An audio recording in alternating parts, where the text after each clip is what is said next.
La Biblia es el libro de mi Dios.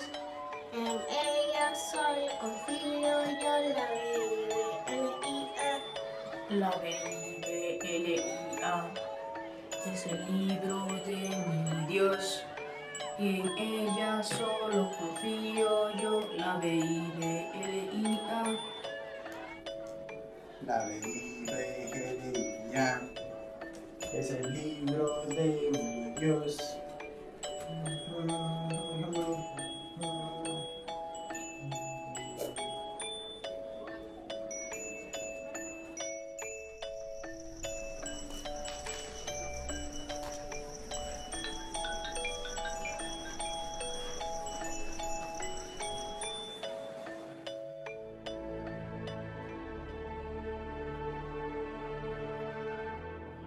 Hey, Gabriel, ¿qué estás haciendo? Recogiendo para irme. Gracias.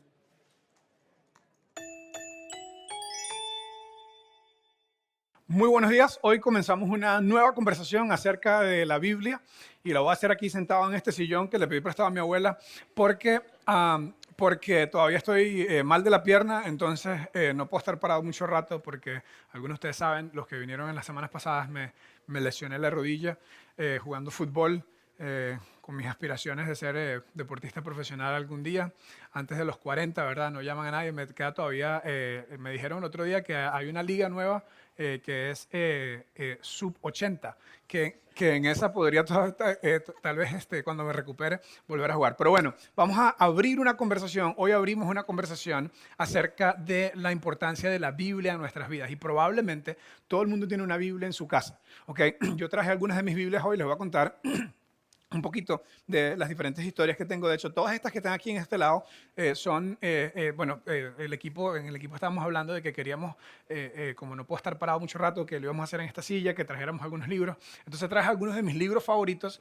Yo soy súper fan de la lectura, tengo el deporte y la lectura son mis dos hobbies principales, me encanta leer y también como me encanta tanto leer, siempre ando prestando libros. Pero quiero que sepan que ninguno de estos los puedo prestar. ¿Ok? Porque estos son mis favoritos, ¿ok? Estos son como libros de colección, en cierta forma. Así que si a alguno le interesa, si hay otro loco como yo que le gusta tanto este tipo de lectura, se pueden quedar aquí leyéndolos un rato y después me lo vuelve a poner ahí, ¿ok? Me lo deja ahí donde está, ¿ok? No se toca, ¿ok? Pues sí puede tocar, pero después se deja ahí, ¿ok? Pero bueno, hay otros libros que tengo que les puedo prestar, pero estos no. Qué egoísta, ¿verdad? Pero bueno, en fin, les voy a hablar un poco acerca de estos. Todos estos que están aquí son Biblias, ¿verdad? Y bueno, este no, este es un comentario de la Biblia. Lo que es mejor, ¿qué es mejor que una Biblia? Un comentario de la Biblia, ¿ok? Entonces, algunas personas están diciendo, solamente a vos te gusta eso. Ok, estos son algunos libros de estudio bíblico también, o algunos libros que me han impactado mucho. Por ejemplo, este se llama Conociendo las Escrituras.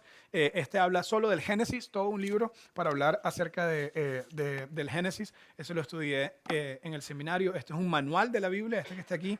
Este es de Shack, no tiene nada que ver, ¿verdad? Pero es muy moderno. Todos estos libros son súper antiguos, este es muy moderno, pero es increíble historia acerca de cómo entender a Dios. Si no han leído Shack, este es un libro que se llama El Regreso del Hijo Pródigo. Ese sí, increíble, ese se los puedo prestar si alguien lo quiere. Lo recomiendo un montón, ¿no? De hecho, tengo varias copias de ese. El Regreso del Hijo Pródigo está basado en Lucas capítulo 15, en el capítulo 15, la historia del Hijo Pródigo. Allá hay unos libros de estudio de Biblia en griego, estudio de predicación expositiva, cómo aprender a leer la Biblia y algunos otros ahí. Ahorita les voy a hablar un poquito de las Biblias, pero antes les voy a hablar de mi primera Biblia. La primera Biblia que tuve fue cuando tenía 6 años, ¿ok?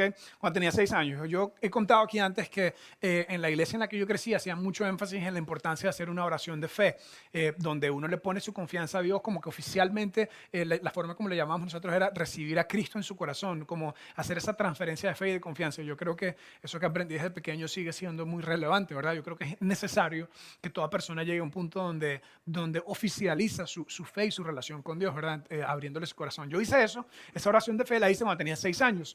Y para conmemorar ese evento tan importante, de hecho la Biblia le llama un nuevo nacimiento, mi papá y mi mamá me regalaron una Biblia, ¿ok? Durante ese mismo tiempo estábamos orando porque mi abuela, es que era muy raro en la iglesia en la que yo crecí, tenía cosas muy buenas, pero algunas otras no, ¿verdad? Por ejemplo, a la gente católica la veían como gente súper perdida, que necesitaba de Dios y que había que convertirlos, ¿verdad? Entonces estábamos orando por mi abuela que era católica, pobrecita, Okay. Eso es una de las cosas súper diferentes. Si tú eres católico, de hecho, en Open House creemos que lo que nos une es Jesucristo. Esa canción que acabamos de cantar, que Priscila nos guió, ¿verdad? Que habla del poder, ¿verdad? Cuán hermoso su nombre es, cuán poderoso Jesús es. Eso es lo máximo para nosotros. Y lo que une a las personas que son católicas y los que, como yo, no crecimos católicos, aunque no me considero evangélico tampoco, porque soy cristiano, seguidor de Jesús, eso es lo que me considero, nos une Jesucristo. Pero bueno, mi abuela era católica, pero como la mayoría de los católicos, ¿verdad? No practicaba, no iba. Entonces, estábamos orando para que ella también viniera a la iglesia y empezara a aprender de Dios. Y un día, mi abuela vino, empezó a seguir viniendo, y yo me enteré, durante ese mismo año, tenía 6 añitos, que mi abuela también había hecho esa oración de fe que yo había hecho. Entonces, cuando me enteré, fui a mi cuarto, traje mi Biblia, que recuerdo era negra, de cuero imitación, ¿verdad? Porque no me iban a dar una de cuero original, de cuero imitación, y tenía los bordes azules, los tenía. Y con 6 añitos fui y le llegué a mi abuela en la sala, fui a mi cuarto, salí a la sala y le dije, abuela, toma, este es un regalo para ti. Y le di mi Biblia que me regalaron a mí, ¿verdad? Qué niño tan lindo, ¿verdad? Qué bueno. ¿Qué me pasó? Yo estaba pensando, ¿qué me pasó? Yo era tan bueno, no sé qué me pasó. Pero bueno, el punto es que esa fue mi primera Biblia, ¿ok? Y de ahí en adelante, pues yo ni sabía, ¿verdad? Cuando estaba tan pequeño que me le iba a pasar toda la vida estudiando la Biblia. Hay una serie de Biblias aquí que tengo que les quiero mostrar que son súper especiales. Esta la voy a dejar para el final.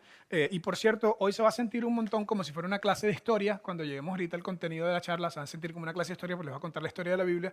Entonces puse un pequeño timer aquí, por si acaso me pasó el tiempo, porque ustedes saben que yo soy medio geek con temas de la Biblia. Entonces, como me encanta tanto este tema, probablemente voy a hablar súper largo. Entonces puse aquí una alarma para que a la hora de que nos toca salir, suene la alarma y haya terminado el contenido o no, a esa hora aterrizamos. Entonces, bueno, las Biblias.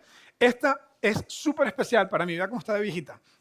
Esta Biblia es demasiado especial porque con esta fue la que estudié en el seminario. Yo me fui a Estados Unidos cuando tenía 21 años a estudiar en un seminario. Hice un posgrado de Biblia de 2 años y compré una Biblia que era en inglés y en español, dice Santa Biblia y Holy Bible, porque aunque yo hablaba inglés a los 21 años, no, los términos bíblicos son súper técnicos o súper, no había estudiado yo eso, entonces me compré una Biblia en español. Una cosa interesante de ese tiempo es que la forma como nos enseñaban era a rayar la Biblia, entonces mis Biblias, la mayoría, están totalmente rayadas por todos lados, ¿ok? Y una vez le mostré eso a una persona que no era estudiante de la Biblia necesariamente y me dijo, pero qué falta de respeto es eso, ¿cómo tienes la Biblia toda rayada, verdad? Y esa fue la forma como desde pequeño y también en el seminario, casi cada página de esto, porque durante 2 años estuve un montón de estudios. Mira aquí está incluso una raya de aquí hasta aquí, ¿verdad? Entonces una persona me dijo, ¿cómo vas a rayar ese párrafo? O sea, como que ese párrafo no te importa. Y yo, no, estoy haciendo una conexión de esta palabra a esta palabra que está aquí. Entonces, en fin, esta es mi Biblia de estudio, vean cómo está súper viejita. Hace muy buena combinación con este sillón, ¿ves? Entonces, ok. Luego, esta es una Biblia que compré que es más moderna y más liviana porque me invitaban a hacer bodas, a hacer muchas bodas, ¿verdad? Entonces, cuando uno va a hacer una boda, siempre hago una lectura de la Biblia, pero este montón de Biblias tan gordas y tan antiguas y tan dañadas algunas, ¿verdad? Como que era muy grande, entonces me compré una pequeñita para que fuera más portátil. Esta, como les dije, es súper especial. Esta también me lo compré. Aquí dice, vean, porque vean que no me deja mentir. Dice septiembre 2003, USA, ¿verdad? Y aquí lo rayó mi hijo Román. Román está aprendiendo de la Biblia también. Entonces, esta me la compré en septiembre de 2003. Este fue uno de los libros más importantes que estudié en el seminario. Ahora, esto está súper bueno y ha influenciado un montón mi pensamiento acerca de Dios, acerca de la Biblia, incluso como les voy a contar hoy. Se llama El drama de la redención, se llama este libro, y ve la Biblia como un todo, como un solo drama, una sola historia, ¿ok? Que se va, y dice unfolding, que se va desdoblando o que se va abriendo a medida que tú la vas leyendo, vas entendiendo una sola historia. Entonces, hoy vamos a hablar un poquito de eso. Ese es este libro. Estos dos que son más grandes y gordos, no los estudié mucho, este no tiene ninguna raya, porque este es el Nuevo Testamento en griego, ¿ok? En el curso en el que yo estaba, por dicha, este tiene la traducción al español abajo, y la idea era, si seguía estudiando 2 años más, que pudiese leer en griego. Entonces tuve las bases del griego y del hebreo, que son los 2 idiomas en que se escribió la Biblia, y aunque me gustó, porque me gustan mucho los idiomas, aprender estos 2 idiomas son demasiado difíciles y tomaba mucho más que 2 años de estudio para poder aprenderlos bien. Entonces esta está con muy poco uso porque no aprendí full, solamente aprendí algunas palabras de estudio, pero no aprendí full. Y este es igual, se llama la Biblia interlineal, y aquí está la Biblia en hebreo, en griego, el Nuevo Testamento, y en inglés la traducción. Entonces esta la utilizamos mucho al estudiar, porque la idea al estudiar la Biblia a nivel de seminario, la idea es estudiarla en los idiomas originales para poder entender mejor la intención del autor, ¿ok? Y esta es la que me falta. Esta es mi Biblia de estudio favorita. Hay muchas Biblias de estudio. Aquí está una que es la NIV. Esta es muy especial porque esta me la regaló un amigo y de hecho les recomiendo. No todos aprendemos igual y no todos procesamos igual. Esta se llama Biblia de margen amplio y la idea es que tengas el espacio aquí para escribir lo que vas aprendiendo. Entonces les recomiendo a los que les gusta rayar, como yo, para que se compren una de estas y a la par van rayando las cosas que van aprendiendo. Eso es lo que hace esa Biblia especial. Y esta es una de las que más me gusta porque la escribió un viejito que se llama, el doctor Ryrie, se llama. Y esta Biblia igual está muy manipulada porque durante el tiempo del seminario esta fue la que más utilicé en mi idioma materno, ¿verdad? En español estudié esta Biblia. Ok, ahora, si quieren las puedo vender, no, mentira. No, jamás. Es que sonaba como un comercial, ¿verdad? Entonces, la razón que les muestro todo esto es para decir que todas estas Biblias tienen algo en común, ¿ok? Ay, me faltó hablarles de esta. Esta es la más importante. Esta Biblia tiene una historia especial, ¿ok? Esta no es mía, esta es de mi esposa, pero esta Biblia se la regalé a Ashley el día que le di el anillo de compromiso, ¿ok? El día que le di el anillo de compromiso. Ahora, si ustedes la pueden ver, no sé si lo podemos enfocar aquí abajo, porque yo soy demasiado gato, ¿verdad? Le puse Ashley González. ¿Por qué? Porque en Estados Unidos las mujeres dejan su apellido materno, algunas se lo ponen como segundo nombre, o su apellido paterno más bien, y adoptan el apellido de la esposa. Entonces Ashley, si se casaba conmigo, iba a ser, como sucedió por dicha, gracias a Dios, ya no iba a tocar madera, pero no, ya pasó. Ojalá no se divorcie. Pero bueno, entonces yo pensando en cómo hacer especial el día de la entrega del anillo, ¿verdad? Entonces me inventé una cena en mi casa, compré unas flores, un montón de rosas, tenía champaña, entonces la invité a una cena nada más, vamos a ir a cenar. Y cuando llegó a la mesa, la estaba esperando esta Biblia, y cuando ella la ve, dice Ashley González, se puso la mano en la cara, ¿verdad? Y yo me puse de rodillas, le di el anillo, y lo que pasó después no se los puedo contar. Pero bueno, el punto es que esta Biblia se la regalé a Ashley, el día que nos comprometimos, ¿ok? Entonces esa es súper especial. Y todas estas Biblias tienen una cosa en común, ¿ok?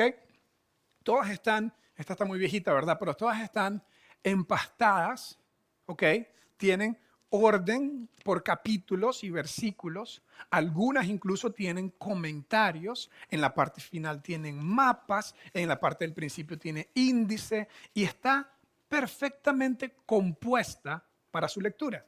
Y la mayoría de nosotros no la leemos, ¿verdad? Y una de mis metas con esta charla es leerla. Que todos decidamos leer la Biblia y por ahí tal vez nos vamos a enamorar de las historias de la Biblia y mejor aún de la historia de la Biblia. Entonces, todas estas Biblias tienen en común eso, pero así no fue como empezó la Biblia, así no fue como se compuso la Biblia, ¿ok?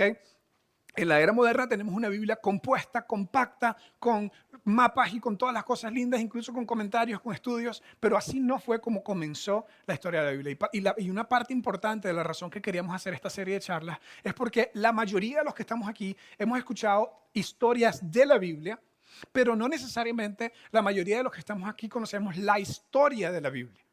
¿Okay? Entonces la mayoría conocemos historias de la Biblia, todos probablemente tenemos alguna mesita de noche, en alguna gaveta, en algún lado tenemos alguna Biblia compuesta y compacta, con capítulos y versículos, con índices y con mapas, pero no necesariamente conocemos la historia de la Biblia, de qué se trata la Biblia. Conocemos historias, las grandes historias de la Biblia, pero no conocemos de qué se trata la Biblia.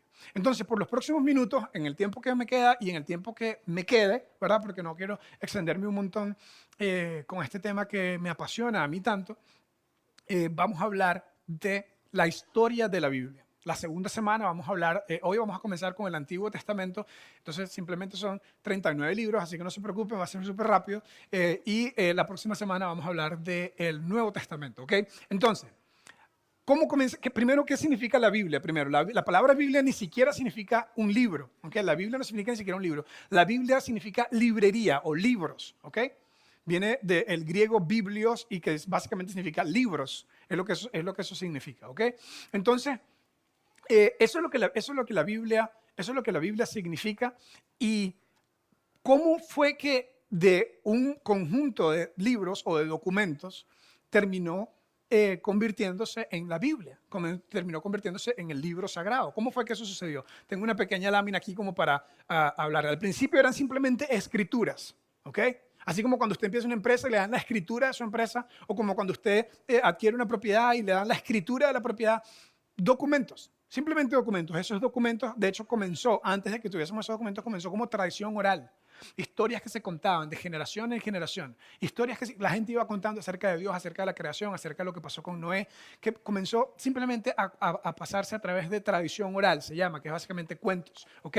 Y luego con el tiempo se comenzaron a escribir. Esas escrituras la gente determinó que eran de gran valor. Escrituras de valor. Luego dijeron, no solamente son de gran valor, sino que son confiables, son fidedignas. Podemos confiar en lo que la Biblia dice. Y luego, a partir de eso, la gente empezó a asumir, bueno, como es la historia que nos habla de Dios y es confiable y es fidedigna y es de gran valor, esto tiene que haber venido de Dios. Solo Dios pudo haber inspirado esta serie de cosas, ¿okay? Esta serie de historias. Entonces la gente terminó asumiendo, son inspiradas por Dios, lo que significa que Dios, aunque fue una serie de autores, que Dios le llevó a esa persona o le puso los pensamientos de las cosas que escribió, y por eso se le dio el término de que son sagradas, ¿ok? Y se llegó a llamar la Biblia las Sagradas Escrituras. De hecho, ese es el nombre técnico o el nombre real de la Biblia, ¿ok? No son simplemente, después la gente le empezó a llamar Palabra de Dios, pero el nombre técnico realmente es las Sagradas Escrituras, ¿ok? ¿Por qué? Porque fueron documentos que no tenían capítulos y versículos, eran hechos en papel pergamino o papel papiro, que simplemente iban escribiendo en una forma, ¿verdad?, corrida. Y esos documentos eventualmente la gente dijo son de gran valor, son muy confiables, son fidedignos, tiene que venir de Dios, por eso son sagrados. Y terminamos usando este término, Sagradas Escrituras. Primero les voy a dar un par de datos técnicos, ¿ok? Un par de datos técnicos, ¿ok? Simplemente cómo está compuesta la Biblia, cómo está compuesta las Sagradas Escrituras. 66 libros en la Biblia protestante, que es la que usamos la mayoría aquí en Open House. Mucha gente, la Biblia católica tiene 11 libros más. Y ahorita voy a hablarles un poquito acerca de esa diferencia, ¿verdad? Pero en la Biblia que usamos, la mayoría aquí en Open House es una Biblia que tiene 66 libros. El Antiguo Testamento, la palabra testamento significa pacto o convenio o acuerdo, ¿verdad? Y ahorita les voy a explicar más de eso. En el Antiguo Testamento hay 39, en el Nuevo Testamento hay 27 libros. Alrededor de 40 autores están a través de todos estos 66 libros.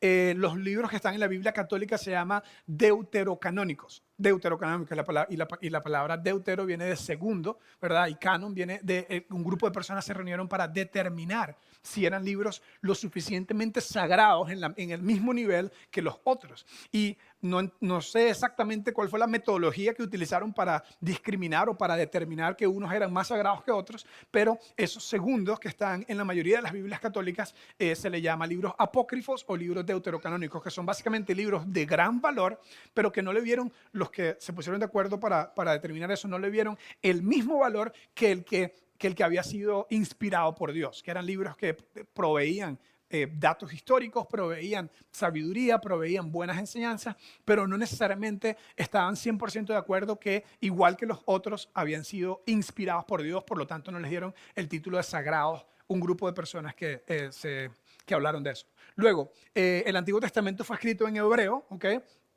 Y el Nuevo Testamento, y algunas partes hacia el final en arameo, que fue un dialecto que sale del idioma hebreo, y el Nuevo Testamento fue escrito en griego. La importancia de eso es simplemente que algo se puede perder en traducción. Entonces, cuando una persona va a estudiar la Biblia más profundamente, le enseñan a estudiar los idiomas originales para tratar de entender algunas palabras que se pueden perder en traducción. Pero en el mundo moderno en el que vivimos, teniendo la internet y teniendo tantas Biblias de estudio, ya hay demasiados comentarios disponibles que profundizan. Entonces, no se preocupen, no tienen que aprender griego y hebreo, ¿ok?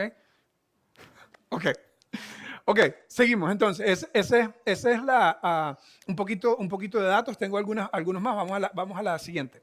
Entonces, ¿cuál es el contenido de la Biblia? En estos 66 libros o 66 más 11 en la Biblia católica, ¿cuál es el contenido de la Biblia? Incluye diferentes tipos de literatura, ¿verdad? En la Biblia encontramos historia. La primera parte de la Biblia, especialmente en el libro de Génesis, es histórica. Luego en el libro de Éxodo y Levítico y Deuteronomio son libros de leyes, básicamente leyes que Dios le dio a una nación. Hay libros de poesía en la Biblia. Un dato interesante, ¿verdad? Incluyendo en esos libros de poesía está el libro de Cantares, que es un libro que básicamente está dedicado a la maravilla de la sexualidad, del sexo entre un hombre y una mujer, según lo que aprendemos de la Biblia, ¿verdad? Bajo el concepto del matrimonio que Dios determinó. Pero imagínense que Dios es tan bueno que puso un libro para resaltar la importancia de la relación de intimidad entre un hombre y una mujer. Y todos los hombres ahora dijeron, ahora sí la voy a leer. Ok, eso era nada más para decir que estaban despiertos. Entonces, poesía, libro de proverbios, ¿verdad?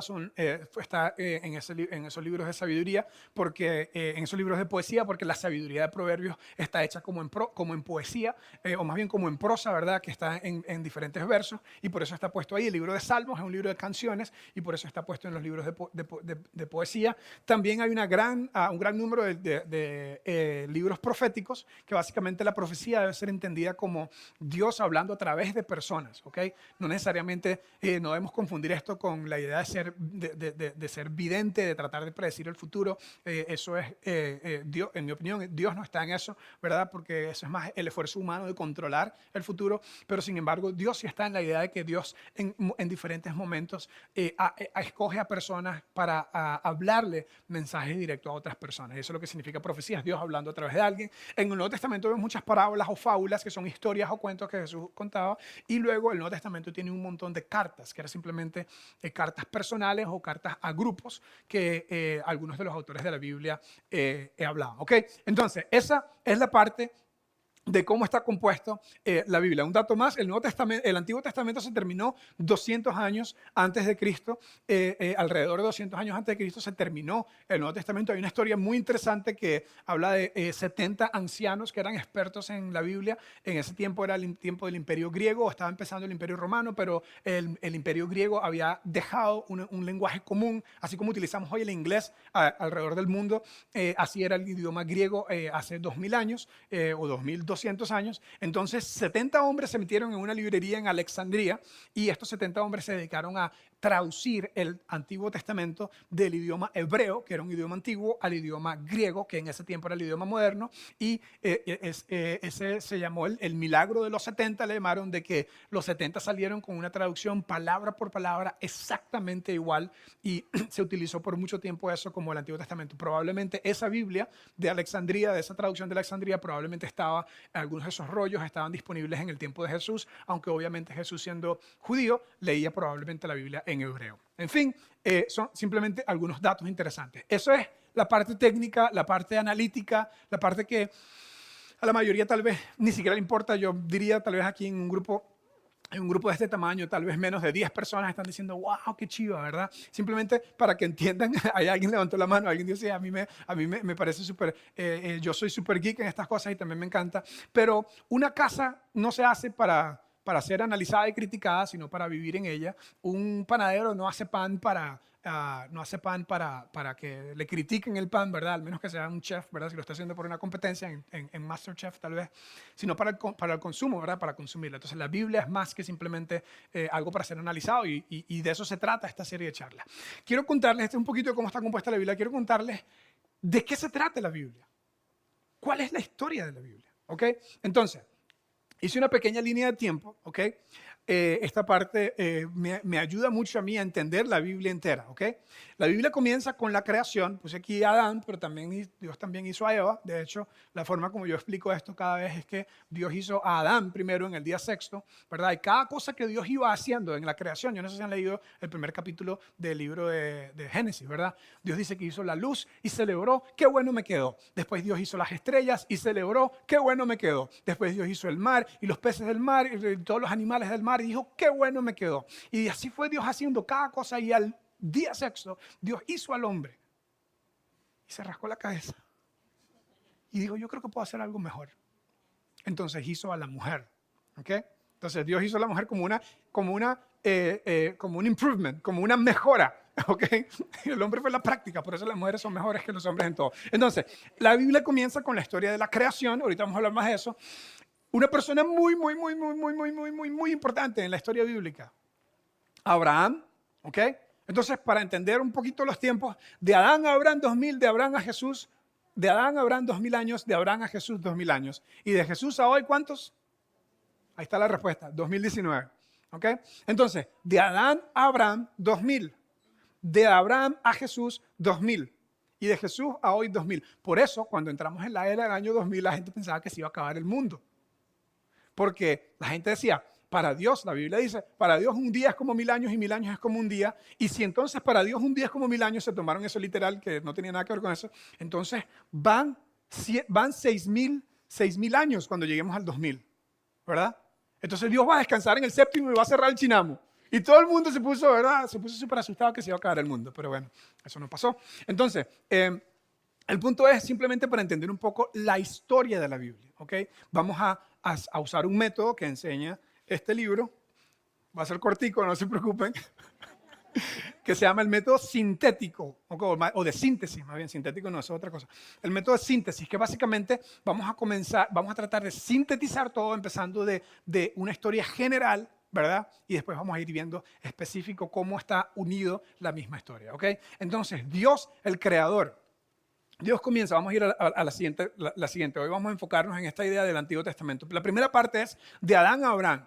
¿De qué se trata la Biblia? ¿De qué se trata la Biblia? Pongamos la siguiente lámina. La Biblia se trata del plan de Dios. El plan de Dios. Armonía entre el creador y la creación. Esa es la historia de la Biblia. Dios hizo al hombre perfecto. Génesis 1:1. El primer capítulo de la Biblia, el primer versículo de la Biblia. Dice, en el principio, en el comienzo. De hecho, la palabra Génesis significa origen. Significa comienzo. En el principio, en el comienzo, Dios creó el cielo y la tierra. Punto. Ese es el primer versículo de toda la Biblia, ¿ok? Que habla del origen, del comienzo.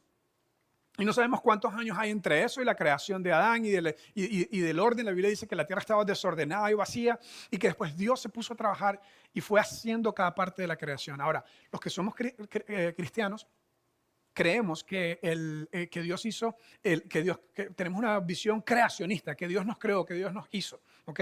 Y hay diferentes otras filosofías y diferentes incluso otros mitos, no solamente hace pocos años en el tiempo de Darwin, cuando comenzó a hablar de la evolución, pero incluso hace muchos años atrás, en el tiempo bíblico, había diferentes mitos acerca de la creación. Yo les tengo un mito de los más famosos, era un mito de Babilonia, ¿ok?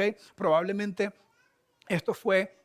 esto inició unos 500 o unos 1000 años después de la historia de Adán y de la creación. Había un grupo en Babilonia que decía que Dios, que Marduk había creado al hombre, que había hecho el mundo para el servicio de él y de los dioses. Mira lo que dice, estableceré una criatura salvaje, hombre será su nombre. Algunos de ustedes dicen, sí, yo creo más en esto, ¿verdad? Creo que los hombres son una criatura salvaje. Está dando muy duro a los hombres. Hombre será su nombre y estará al servicio de los dioses y aplacará su ira. Esa se encuentra en una escritura mitológica súper antigua que se llama Enuma Elish, que da alrededor del mismo tiempo, como unos 3.500 o 4.000 años, 3.500 años antes de Cristo, que era sería una historia alternativa a la historia de la creación. ¿Cuál es la gran diferencia? Si alguien decide creer en que venimos de la evolución, básicamente está creyendo que algo sucedió de nada. Algo sucedió de nada. ¿ok? Y puede ser que eso sea así, y con todos los estudios de Biblia que he hecho, no tengo la capacidad para tener claro, yo creo que nadie tiene la capacidad para tener claro qué fue lo que pasó, pero es más difícil pensar que algo sucedió de nada, ¿ok?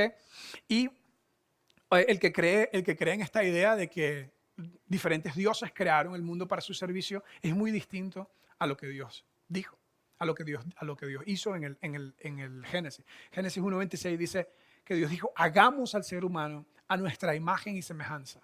Hagamos al ser humano a nuestra imagen y semejanza. Entonces aquí hay algo importantísimo acerca de cómo, del mensaje de la Biblia. Que Dios te hizo a ti y me hizo a mí a su imagen y a su semejanza. Es decir, que cada uno de nosotros, con todo lo que a veces vemos malo en el mundo, con todo lo malo que a veces se ve en redes sociales, con toda la perversión que ha habido, ¿verdad?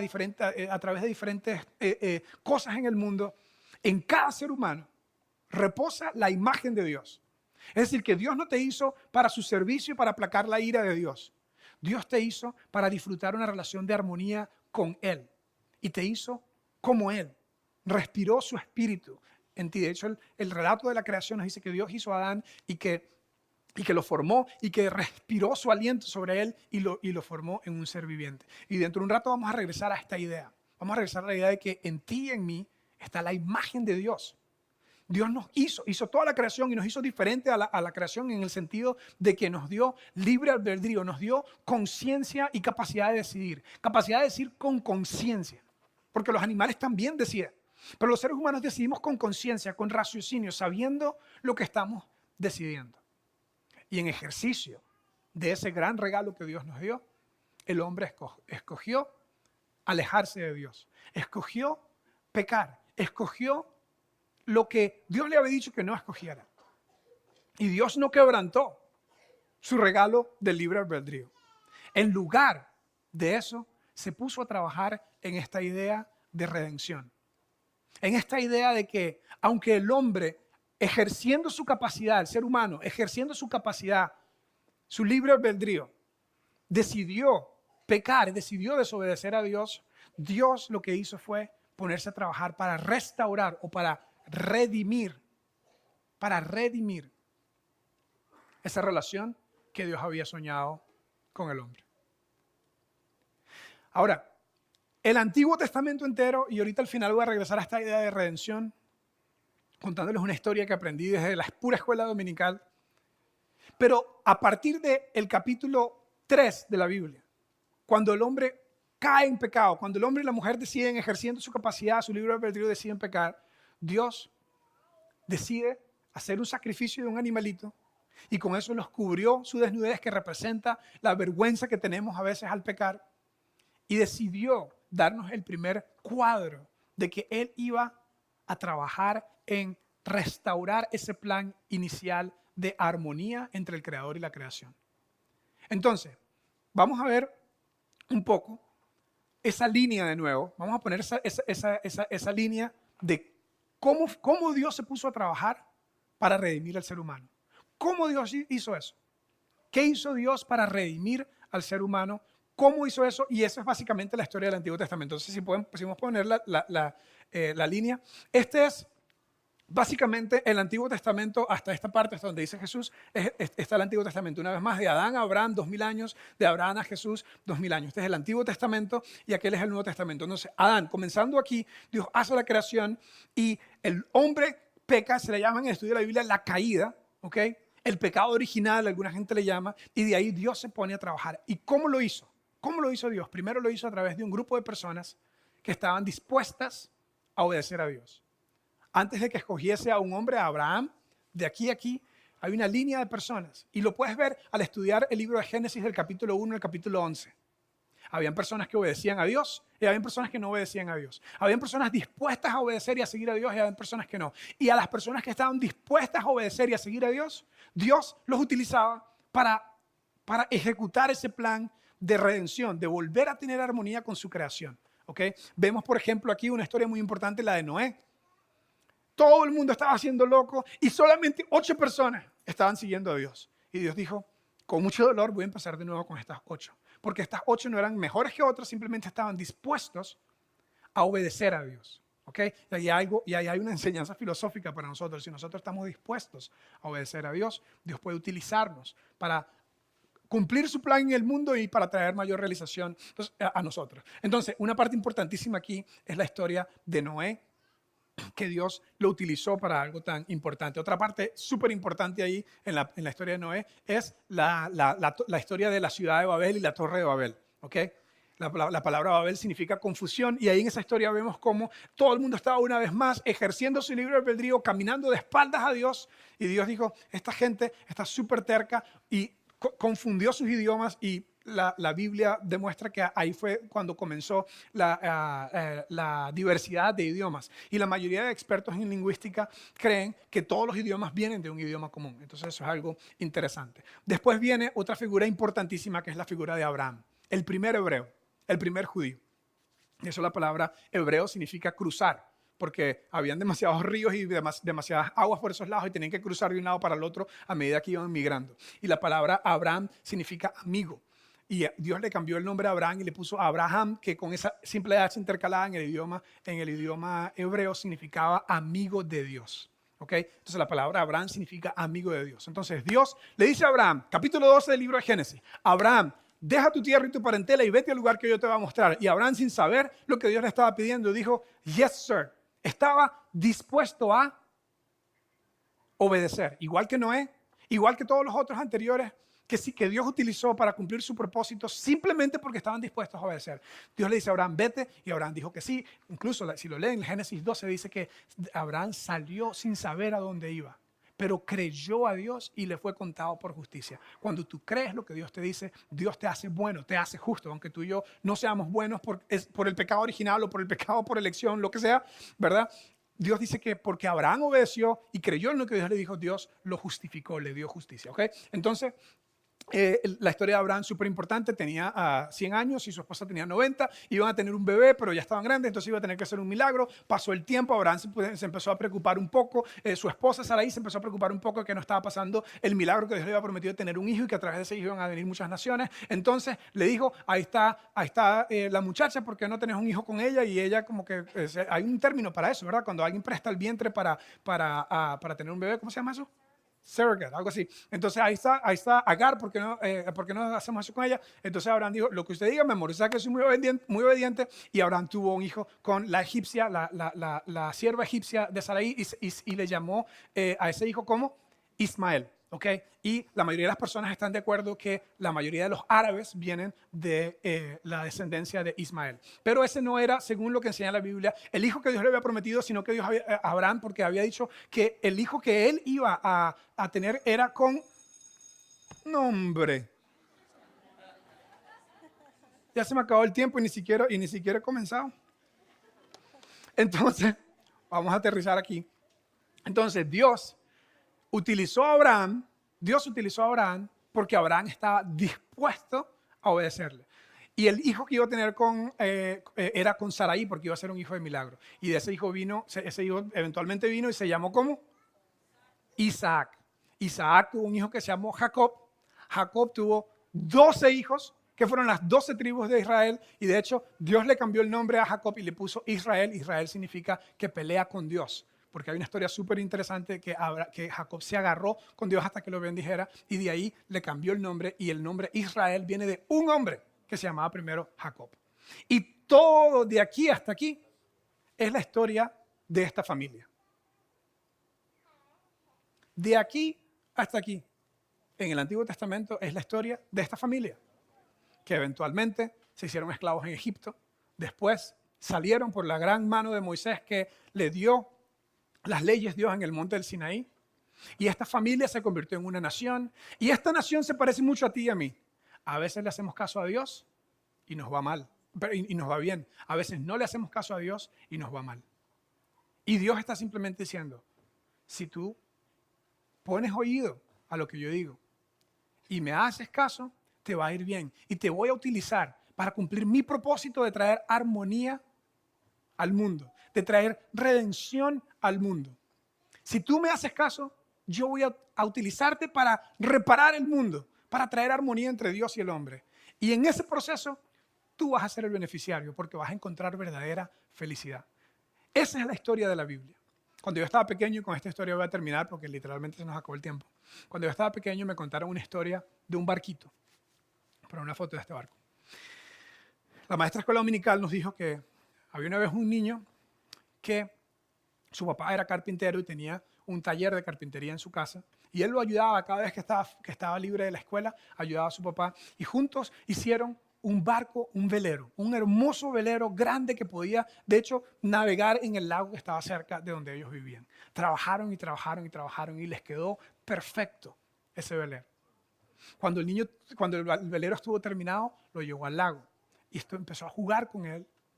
Y de un momento a otro, el barquito se empezó a ir alejando con una corriente que había en este lago y terminó yéndose por un arroyo que salía del lago. Y él lo persiguió y lo persiguió, lo persiguió, le dio miedo meterse. Al final, él perdió su barco, le fue a llamar a su papá, anduvieron buscando el barco por muchas horas. No lo encontraron ese día. Al día siguiente siguieron buscándolo, al día siguiente siguieron buscándolo, al día siguiente siguieron buscándolo. Este niño soñaba con poder encontrar de nuevo su barco que él había hecho y que se le había perdido. Un día estaban en el pueblo, en la parte central del pueblo, y vieron una tienda que tenía ventas de antigüedades. Y en esta tienda, un poco golpeado, con las velas quebradas, él vio su barco y lo reconoció de inmediato. Entró y vio que estaban sus iniciales en la parte de abajo y le dijo al dueño de la tienda: este es mi barco y me lo voy a llevar. Y el señor le dijo: si te lo quieres llevar, tienes que comprarlo. Vale $25. El niño fue a su casa, rompió su cerdito, ¿verdad?, de caja de ahorros y volvió a la tienda y compró el barco. Y le dijo, cuando llegó a su casa, lo puso en un lugar y le dijo: eres doblemente mío. Primero porque yo te hice y segundo porque te compré. Y lo que vamos a ver en las próximas semanas es que esa es la historia de la Biblia. En cierta forma, tú y yo somos este barco que Dios hizo con un propósito de armonía entre Dios y el hombre. Y por ese libre albedrío que tenemos, a veces nosotros nos alejamos de esa armonía, por comisión, por omisión, por lo que sea, por inocencia, por lo que sea, nos alejamos de ese plan que Dios tiene. Y la Biblia es la historia de la redención, la historia de Dios quien hizo el barquito yendo a comprarlo otra vez. Eso fue lo que Jesús hizo en la cruz por nosotros, eso es lo que creemos los cristianos. Así que no se pierdan la parte 2 de la Biblia, verdad o tradición, donde vamos a terminar lo que me faltó hoy del Antiguo Testamento y comenzar a estudiar el Nuevo Testamento y poder aprender que la historia de la Biblia se trata de vos, se trata de mí. Dios es ese niño que hizo el barco y tú eres el barquito. Vamos a cerrar con una oración. Señor, gracias porque la Biblia, como dice incluso en los Salmos, nos guía, nos alumbra, nos enseña. Te quiero pedir que a partir de hoy la mayoría de los que estamos aquí podamos hacer un compromiso con estudiarla, no simplemente para adquirir más conocimiento, sino para poder encontrar tu plan para nuestras vidas, para poder encontrar lo que tú quieres para nosotros. Te pedimos que las próximas semanas sean de tal vez un nuevo despertar en el amor a las Sagradas Escrituras, a convertirnos en estudiantes de ellas para encontrar el plan que tú tienes para nosotros. En el nombre de Jesús. Amén. Como la semana próxima vamos a estudiar un poco el Nuevo Testamento, quiero dejarles de tarea que lean el libro de Juan. El libro de Juan. En el Nuevo Testamento, Mateo, Marcos, Lucas, Juan. Es el cuarto de las biografías de Jesús. Solamente tiene 21 o 20 o 21 capítulos. Y si pueden leer 2 capítulos al día, que son muy cortos, van a haber leído la mayoría del libro en la semana. Entonces, esa es su tarea, leer el libro de Juan. Y la próxima semana vamos a hablar de eso. ¿Okay? Muchas gracias por estar aquí. Nos vemos el próximo domingo.